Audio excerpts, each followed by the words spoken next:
Bonsoir et bienvenue dans votre journal du mercredi 8 juin 2016. Voici les titres que nous développerons au cours de cette édition. Une station de l'association SNSM des sauveteurs en mer a été créée et inaugurée à Trinité. La 8e édition du Made in Expo, le salon de la production martiniquaise, a ouvert ses portes aujourd'hui à Fort-de-France. Zoom sur les produits du terroir de Colette avec ses pâtisseries locales. Dans le cadre de la journée des océans, des collégiens ont nettoyé la plage de Font-Laillé à Schellcher. Toujours dans le cadre de la journée des océans, le Carbet des sciences animait des ateliers de sensibilisation à la protection des tortues marines. La ville de Fort-de-France, les producteurs et l'association Machan-de-Foyal proposent aujourd'hui et demain la 8e édition du mât de cocagne des prix sur plus de 30 tonnes de produits maraîchers. Il existe une méthode de psychothérapie permettant aux candidats de lutter contre le stress des examens.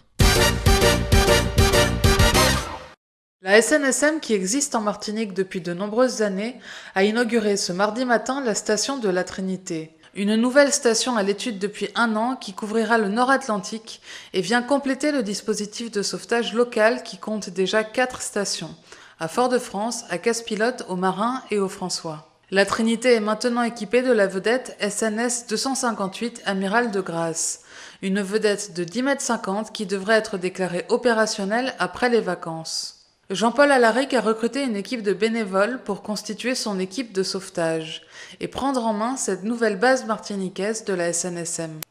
Elle est créée depuis 1 an, mais on approche de l'opérationnalité. C'est-à-dire qu'on sera très bientôt opérationnel puisque actuellement nous avons un local et nous avons une vedette de type V2 qui vient d'arriver. Nous avons une équipe d'une 40aine de bénévoles. Néanmoins, c'est vrai que en attendant la vedette, on s'est un petit peu dispersé à droite à gauche.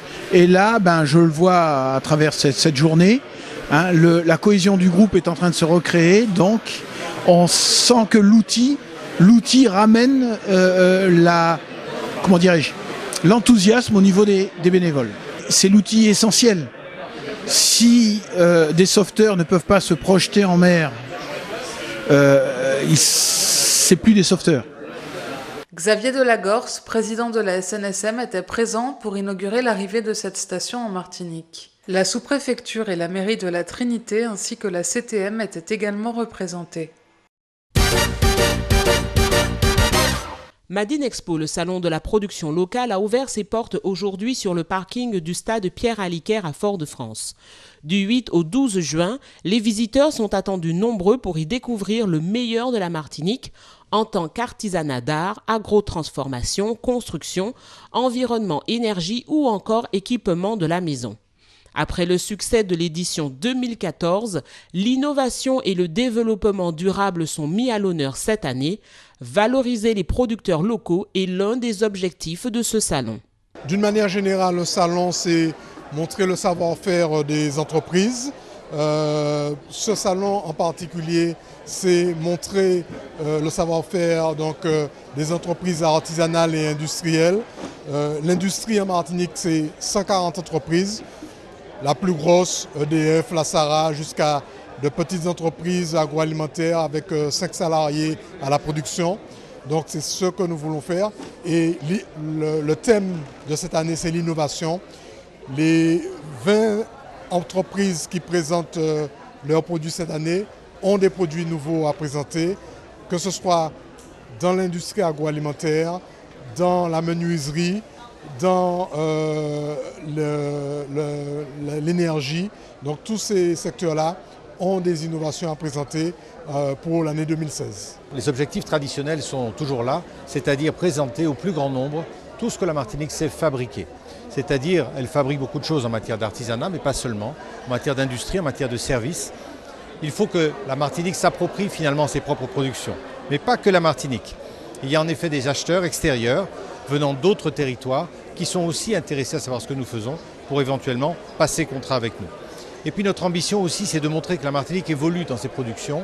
C'est la raison pour laquelle nous avons placé l'innovation au cœur de la session de 2016 pour montrer que finalement les produits avancent. Les fabricants ne sont pas simplement dans une introspection, Ils écoutent ce que le consommateur leur dit, ce qu'il recherche, et ils veulent le présenter. Vous avez donc jusqu'à dimanche pour venir découvrir le meilleur de notre production locale au salon Made in Expo.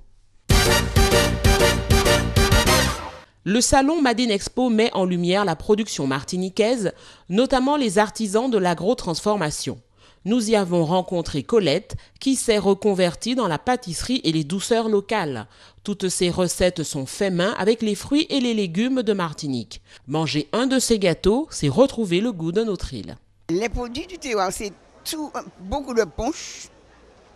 Et oui, mais regarde, tu peux pas tourner, beaucoup de punch, des confitures locales, et des confiseries, tablettes coco, râpé, lamelles, caramel pistache, caramel noix, et les confits d'aubergine, confits de prune de citerne, etc. Des confiseries de toutes sortes.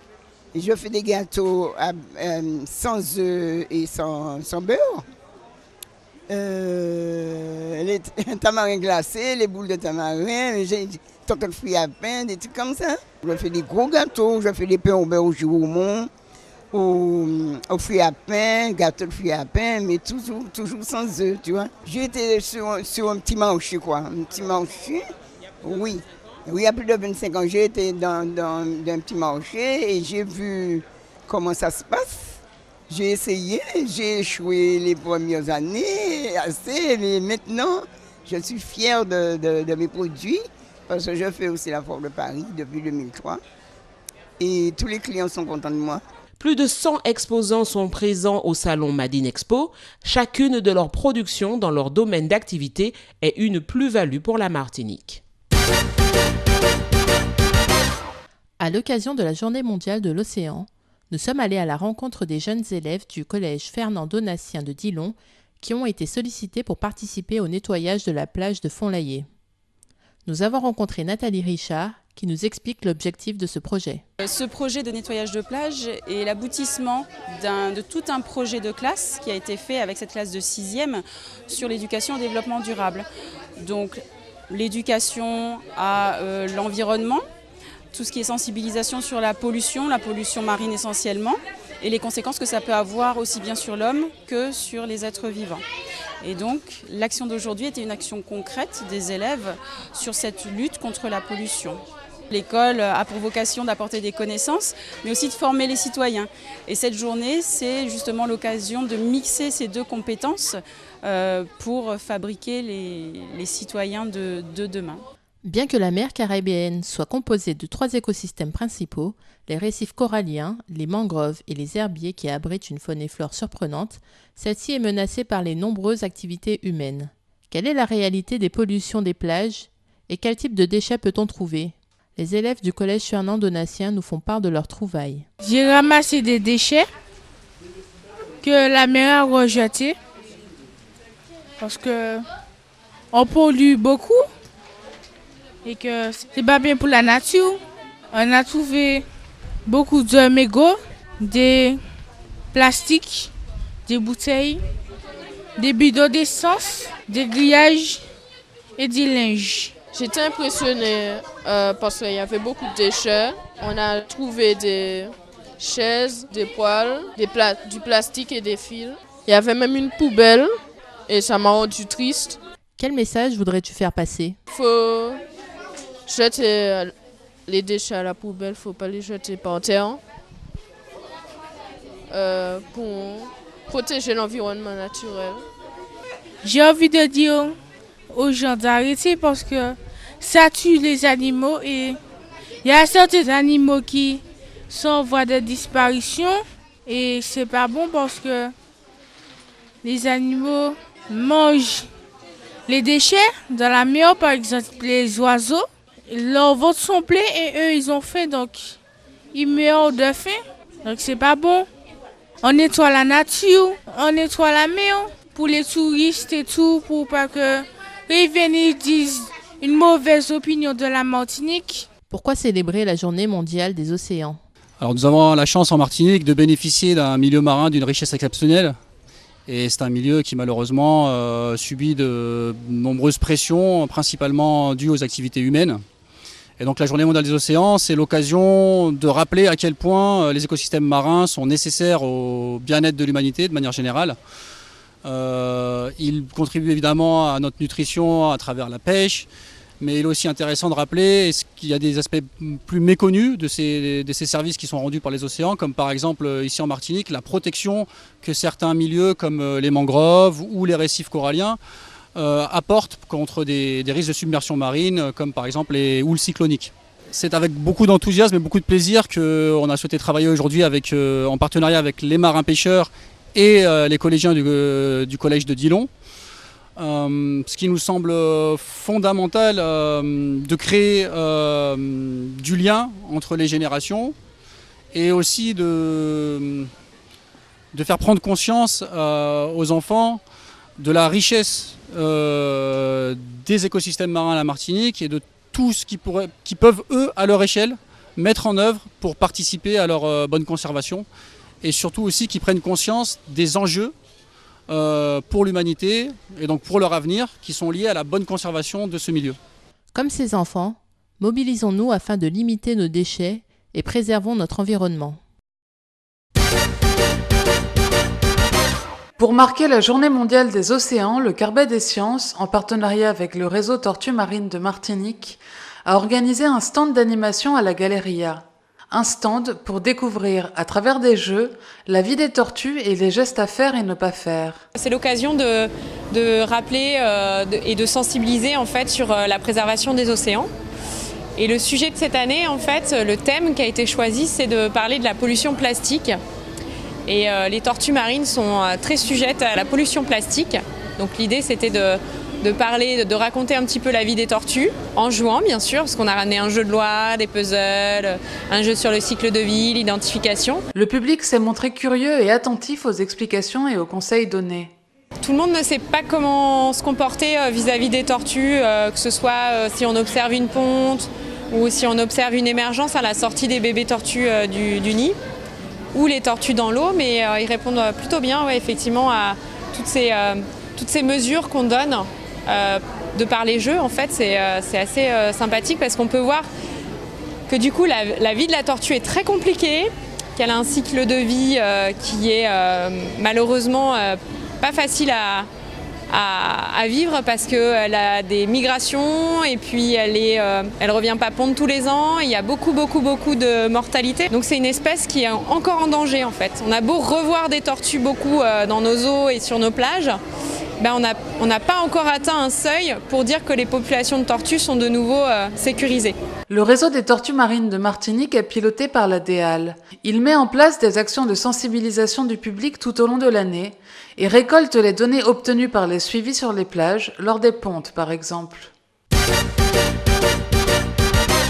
L'association Machan Foyal, les producteurs et la ville de Fort-de-France proposent la 8e édition du Madec au Cannes des prix les 8 et 9 juin 2016 au grand marché couvert de 7h à 16h. Plus de 30 tonnes de produits sont prévus pour être mis en vente. Patates douces, tomates, pastèques, dachines, citrons, bananes jaunes, giromons, concombres. Patrick Honoré, adjoint au maire de la ville de Fort-de-France, nous en dit un peu plus sur cette 8e édition du Madec au Cannes. Il s'agit en fait de la 8e édition du Madec au Cannes de la ville de Fort-de-France. C'est le maire Didier Laguerre qui incite justement cette initiative avec les marchands de la ville de Fort-de-France et les marchands de la Martinique. Et il s'agit de mettre tous les produits du terroir au quotidien. Et puis surtout que les gens aussi viennent voir les produits aussi qu'ils ne connaissent pas. Et il s'agit aussi aujourd'hui de voir que vous avez le maracuja, vous avez melon, vous avez concombre, vous avez le citron, vous avez aussi le TPI aussi. Et c'est l'initiative qui est prise justement par la ville de Fort-de-France que les Martiniquais s'intéressent aux produits du terroir. On essaie de varier. On essaie de varier, d'avoir beaucoup plus de produits. Et puis aussi de mettre des produits qu'il n'y en avait pas. L'année dernière, il y avait la Christophine. Vous voyez, cette année, il y a plus le giromon qui est à l'honneur. Et puis il y a aussi concombre, que les gens ne connaissent pas, qui a beaucoup de vertus. Et puis il y a aussi le citron pays, le petit citron pays que les gens aiment beaucoup.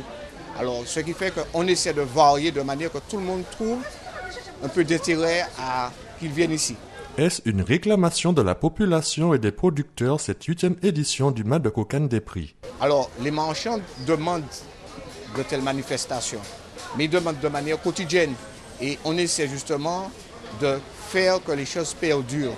Alors, c'est vrai qu'il y a une grosse demande des marchands, c'est pas seulement les marchands de Fort-de-France, c'est les marchands de Martinique qui vendent leurs produits, qui arrivent à écouler leurs produits. Et on voit qu'il faut continuer dans ce sens-là. Au contraire, je crois qu'il y a encore d'autres initiatives à prendre à l'entour de ce marché-là, de manière que tout le monde puisse trouver intérêt à cela. Toute la journée, les consommateurs étaient ravis de pouvoir consommer local à petit prix. Une manifestation qui permet de valoriser l'activité et les marchands et aux producteurs d'écouler leurs marchandises. La période des examens a débuté et bon nombre de candidats présentent des signes clairs de stress.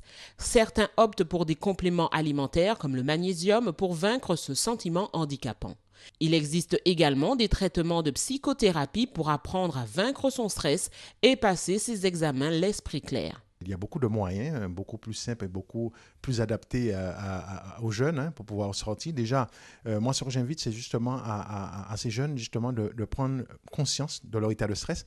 Parce que souvent, on va dire, quand on n'est pas conscient de ce stress, on ne peut pas le soigner. Donc, la première des choses que je vais apprendre à utiliser, il y a un outil puissant qu'on va utiliser dans le coaching de performance qui s'appelle l'ILM déjà. L'ILM, c'est quoi? C'est identifier l'émotion qui existe, parce qu'il y a au moins 500 émotions, mais il y en a 4 qu'il faut retenir, c'est la peur, la joie, la colère et la tristesse. Et à partir du moment que le jeune est en train de se rendre compte qu'il s'agit d'une des émotions, eh bien, il va localiser cette émotion. Cette émotion est un endroit dans son corps, il va savoir, c'est dans le ventre, sous le temps, j'arrive pas à respirer, c'est un endroit. C'est déjà la première phase, on va signifier la localisation. Après, on va aller dans la matérialisation. Cette émotion a certainement une forme, a certainement une couleur, a certainement une visualisation. Déjà, ce premier travail d'ILM permet à ce jeune déjà de savoir qu'il y existe une émotion qui est liée des fois à une violation de valeurs et une violation de croyances. Il faut savoir, ce jeune, inconsciemment, on va avoir nos valeurs à côté de nous et on va avoir nos croyances. Et à partir du moment qu'on a une violation de ces valeurs, ces croyances, eh bien, on va avoir un bébé qui s'appelle émotion. Donc, ça veut dire, en fait, ce qui est important de comprendre, dans l'intérêt de l'examen, par exemple, quelqu'un qui a peur d'échouer va systématiquement avoir un langage très particulier. Il faut absolument que je l'ai. Il faut absolument. Ce sont des opérateurs modaux qui vont déclencher des émotions déjà. Donc, ce jeune, on va le voir pour la même expérience qu'il va avoir. Quand il n'a pas peur, il le réussit. Et quand il a peur, il perd 40% de son potentiel. Donc, tout le travail que j'emmène dans ces coachings de performance, c'est de pouvoir... D'ailleurs, j'organise d'ailleurs une formation le vendredi, samedi, dimanche déjà, pour montrer à certaines personnes quelles sont les techniques pour pouvoir reconnaître une émotion. Comment on peut désactiver une émotion et récupérer une émotion agréable. Parce qu'il faut savoir, tous les jeunes, tous ceux qui vont à l'examen, eh bien, ils ont des schémas, on va dire, excellents. Par exemple, il y a un jour où il a eu confiance en lui, cette personne-là. Un jour, bien souvent, quand tu demandes, il te dit non. Mais en fait, quand il recherche, il y a un jour qu'il a eu confiance en lui. Eh bien, on va travailler sur ce jour-là. Donc, on va récupérer cette émotion qu'il avait, on va l'installer et forcément, cette personne va se retrouver dans ce même état. Donc, c'est ce qu'on appelle un ancrage portatif. Aller récupérer un schéma d'excellence chez cette personne et l'amener au moment où on a identifié l'émotion. Donc, je t'apprends effectivement aussi à créer une dynamique de déplacement. Il faut savoir, l'attitude, le corps et l'esprit sont du même système et le corps aussi va véhiculer la formation. C'est-à-dire qu'en fait, à partir du moment que tu as peur, eh bien, tu as des schémas, des stratégies que tu mettrais en place à l'intérieur de toi. Parce que souvent, on a des stratégies de sabotage inconscient qu'on va installer. Par exemple, quelqu'un qui vient te dire « c'est difficile ». Tous mes amis m'ont dit que c'est difficile, mais en fait, il est en train de récupérer une croyance des autres. Et sans se rendre compte, il rend la situation difficile. Et au fond de lui, je lui fais prendre conscience de ces schémas limitants. Et à partir du moment qu'il commence à se détacher complètement de ces schémas, eh bien, il rentre dans un schéma d'excellence. D'ailleurs, des outils que je donne par rapport à ça, qui permet à l'enfant de récupérer des schémas de conscience. Là où lui, il avait confiance en lui, eh bien, il reproduit exactement le même état interne.